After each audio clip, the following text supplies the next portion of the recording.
পয়গম্বরের হুজরার মধ্যে যাইয়া দেখে আল্লাহর নবী হুজরার মধ্যে নাই।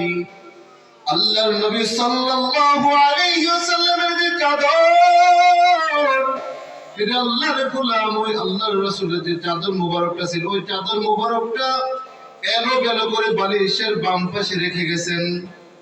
আম্মা জান আয়েশা বলেন, আল্লাহর নবীর চাদরটা আমার গায়ে একটু লাগাই।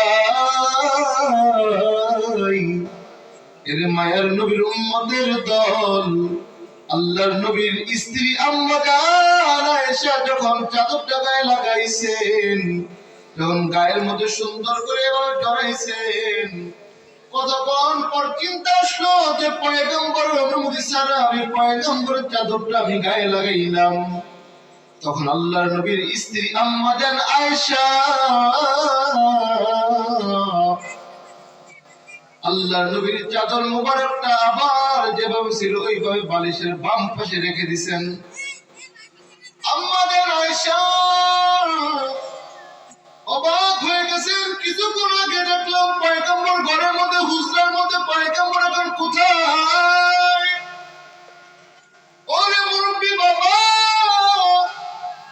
আম্মা জান আয়েশা জানালা দিয়ে নজর যায়, দেখে আল্লাহর নবী সাল্লাল্লাহু আলাইহি ওয়াসাল্লাম জান্নাতুল বাকির মধ্যে আমিন আমিন বলতেছেন। এরে ভাই, তখন আম্মা জান আয়েশার চোখ আল্লাহর নবীর গায়ের মধ্যে গিয়ে পড়তেছে, দেখে আল্লাহর নবীর উপরে এত জোরে জোরে বৃষ্টি পড়তেছে। ওইটা তো বৃষ্টি না, ওইটা তো বৃষ্টি না। আম্মা জান আয়েশা রাদিয়াল্লাহু তাআলা আরো রুম থেকে আরেকটা চাদর আনছে, যে পয়গম্বর মনে হয় কিছুক্ষণ পরে ঘরে ঢুকবে। ঘরে ঢোকার সঙ্গে সঙ্গে আমি পয়গম্বরের পুরো মাথা থেকে পা পর্যন্ত মুছে দিব। আল্লাহু আকবার। এরে আল্লাহর গোলাম, প্রিয় ভাইরা আমার, আল্লাহর নবী সাল্লাল্লাহু আলাইহি ওয়াসাল্লাম যখন ঘরে ঢুকছেন, আম্মা জান আয়েশা চাদর মুবারকটা ভাসত অবস্থায় এভাবে রাখছেন। আল্লাহর নবী সাল্লাল্লাহু আলাইহি ওয়াসাল্লাম যখন ঘরে ঢুকলেন, আম্মা জান আয়েশা একবার আল্লাহর নবীর কপালের দিকে, মাথার দিকে চায়, আরেকবার পুরো বডির দিকে চায়। এর মুরব্বি বাবা,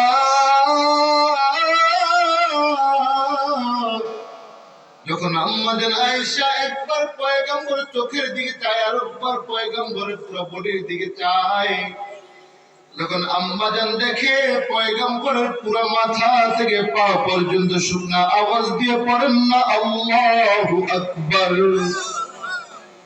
এরে আল্লাহর গোলাম, এরে মায়ার নবীর উম্মতের দল, তখন আম্মা জান আয়েশা পয়গম্বরকে প্রশ্ন ছুড়ে দিলেন, ও পয়গম্বর আমার, কিছুক্ষণ আগে দেখলাম আপনার মাথা থেকে পা পর্যন্ত এমন জোরে বৃষ্টি পড়তেছে, পুরো শরীরে বৃষ্টি পড়তেছে।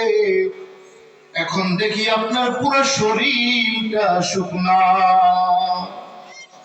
আমাদের আশি রাখতে বলো পয়গম্বর, আমি জানতে চাই এই ঘটনার কারণ কি? আল্লাহর নবী সাল্লাল্লাহু আলাইহি ওয়াসাল্লাম বলে, ও পানের বিবি আমার, এই ঘটনার কারণ হলো আমার আল্লাহ, কারণ আমি তো রহমতের নবী, আমি তো মায়ার নবী, আমি তো দয়ার নবী, আমি আমি তালিদের মদিনা, আমি মুহাম্মদ মুস্তাফা, মুহাম্মদ আরবি সাল্লাল্লাহু আলাইহি ওয়াসাল্লাম। এ বিবি আমার, এতক্ষণ আমার শরীরটা ভিজে গেছে, এখন শুকনো দেখতেছ, এর কারণ আল্লাহ পাক রব্বুল আলামিন আমি পয়গম্বরের উপরে এভাবে সেকেন্ডে সেকেন্ডে বৃষ্টি দান করিয়া রহমত দান করে আওয়াজ দিয়ে পড়েন না আল্লাহু আকবার। এর মায়া নবীর উম্মতের দল আম্মা জান আয়েশা আবার পয়গম্বরকে বলেন, ও পয়গম্বর, এভাবে কি আপনার উম্মতের উপর রহমত নাযিল করবে? আল্লাহর নবী সাল্লাল্লাহু আলাইহি ওয়াসাল্লাম বলেন, ও বিবি আমার উম্মতের উপরে কিছু কিছু কারণে রহমত দান করবে। যেমন এক নম্বর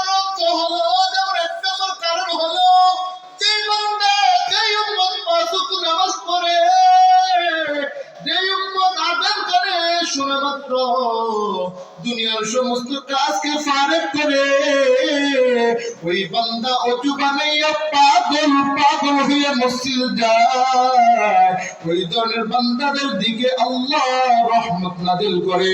একটু জোরে পড়েন না আল্লাহু আকবার। এই মায়ের নবীর উম্মতের দল দুই নম্বর কারণ, যে বান্দা কোন হাদিয়া ছাড়া, কোন বিরানির পোটলা ছাড়া তার আল্লাহকে পাওয়ার জন্য, পয়গম্বরকে পাওয়ার জন্য কোন একটা মজলিসে যদি 5 ঘন্টা নয় 10 ঘন্টা নয় সারা রাত পড়ে যদি ওয়াজ চলে, বা এখানে যদি আল্লাহর কালাম চলে, আল্লাহর দ্বীনের কথা চলে, ওই দলের বান্দা যদি কোন ময়দানে সারা রাত বসে থাকে, আল্লাহর কসম করে বলি, আল্লাহর কসম করে বলি, ওই দলের বান্দাদের উপরে আল্লাহর বৃষ্টির মতো রহমত করে আওয়াজ দিয়ে পড়েন না আল্লাহু আকবার। এর মায়া নবীর উম্মতের দল, এ মুরব্বি বাবা, 3 নম্বর, যে বান্দা কোরআন পড়ে, অন্যকে কোরআন শিখায় বা অন্যকে কোরআনের দাওয়াত দেয়, ওই ব্যক্তি সর্বোত্তম ব্যক্তি। খায়রুকুম মান তাআল্লামাল কুরআন ওয়া আল্লামা, সর্বোত্তম তো ওই ব্যক্তি যে নিজে কোরআন শিক্ষা করে এবং অপরকে শিক্ষা দেয়। আল্লাহ রাসূল সাল্লাল্লাহু আলাইহি ওয়াসাল্লাম বলেন, ওই ধরনের বান্দাদের উপরে আল্লাহর খাস রহমত করে আওয়াজ দিয়ে বলেন না আল্লাহু আকবার। যারা সুদ খায় তাদের উপর কি রহমত পড়ে? যারা বেনামাজি তাদের উপর রহমত পড়ে? যারা জিনাখোর তাদের উপর কি রহমত পড়ে? যেই পথে চললে মালিক খুশি, মালিকের পয়গম্বর মুহাম্মদ আরবি খুশি, ওই পথে যদি কোন উম্মত চলে, বান্দা খোদার কসমে মাওলা জামাল আহমেদের মাঠে পড়ে যায়, ওই ধরনের বান্দাদের উপরে আল্লাহর খাস রহমত পড়ে। একটু জবান খুলে ইমানি পাওয়ারে বলেন না আল্লাহু আকবার।